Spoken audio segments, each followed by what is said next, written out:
നമസ്കാരം, ഇൻഫോട്ടിക്കിലേക്ക് സ്വാഗതം. ഉത്തർപ്രദേശിലെ ഹിന്ദുക്കളെ വ്യാപകമായി ക്രിസ്തു മതത്തിലേക്ക് മതം മാറ്റിയെന്ന ആരോപണവുമായി ബന്ധപ്പെട്ട കേസുകൾ റദ്ദാക്കി സുപ്രീം കോടതി. 2021 നടപ്പാക്കിയ നിയമവിരുദ്ധ മതപരിവർത്തനം തടയൽ നിയമപ്രകാരമുള്ള കേസുകളാണ് റദ്ദാക്കിയത്.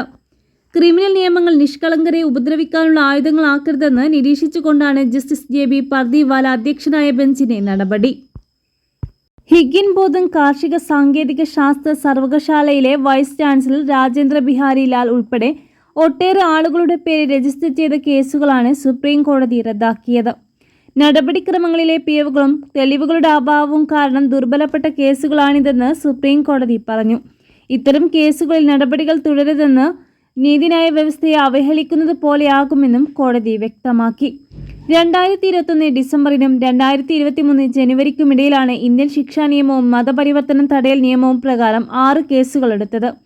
പെസഹവേയ ദിനത്തിൽ ഇവാഞ്ചലിക്കൽ ചർച്ച് ഓഫ് ഇന്ത്യയിൽ നടന്ന ചടങ്ങിൽ 90 ഹിന്ദുക്കളെ ക്രിസ്തുമതത്തിലേക്ക് പരിവർത്തനം ചെയ്തു എന്ന് കാട്ടി VHP നേതാവ് ഹിമാൻഷു ദീക്ഷിത് 2022 ഏപ്രിൽ നൽകിയതാണ് ഒരു കേസ്. പണം നൽകാമെന്ന് വാഗ്ദാനം നൽകി പ്രലോഭിച്ചും ഭീഷണിപ്പെടുത്തിയതുമാണ് മതം മാറ്റം നടത്തിയതെന്നും പരാതിയിൽ പറഞ്ഞിരുന്നു.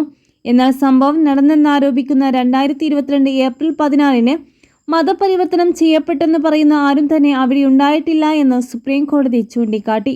അവർ നിയമവിരുദ്ധ മതപരിവർത്തനത്തിന് വിധേയരായിട്ടില്ല എന്നും ബെഞ്ച് ചൂണ്ടിക്കാട്ടി.